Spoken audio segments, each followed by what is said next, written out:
දාරුකම්මික කියන දැව ව්‍යාපාරිකයා දිනක් භාග්‍යවතුන් වහන්සේ හමු වෙන්න එනවා.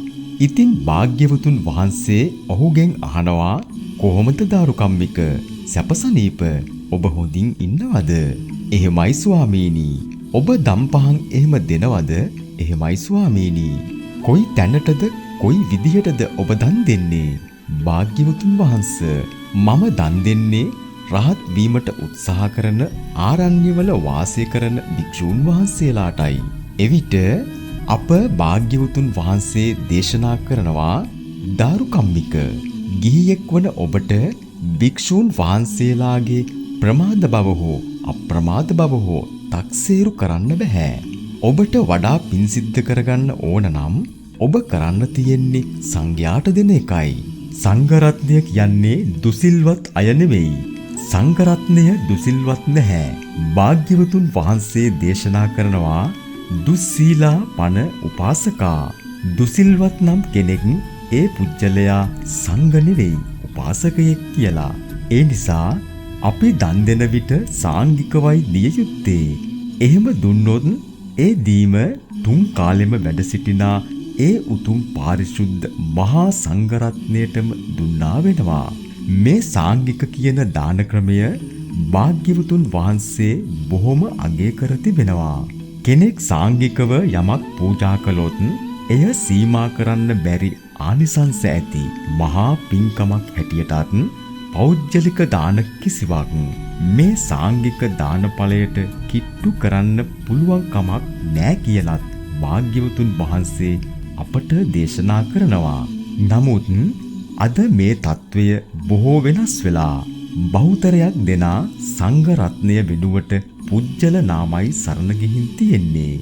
එක අය ස්වාමීන් වහන්සේලා බෙදාගෙන ඒ හිමිවරු ගැන තක්සේරු දීලා බුදු හිමියන් එදා දාරුකම්මිකට දීපු උපදෙස අද ඉන්න දාරුකම්මිකලාටත් වළංගු බව ඔවුන් අමතක කරලා යම් හිමිනමක් සංඝ භාවයට උචිත නැති දේ කරයි නම් දුස්සීල නම් භාග්‍යවතුන් වහන්සේ දේශනා කළේ එයා භික්ෂුවක් නොවේයි උපාසකයෙක් කියලයි.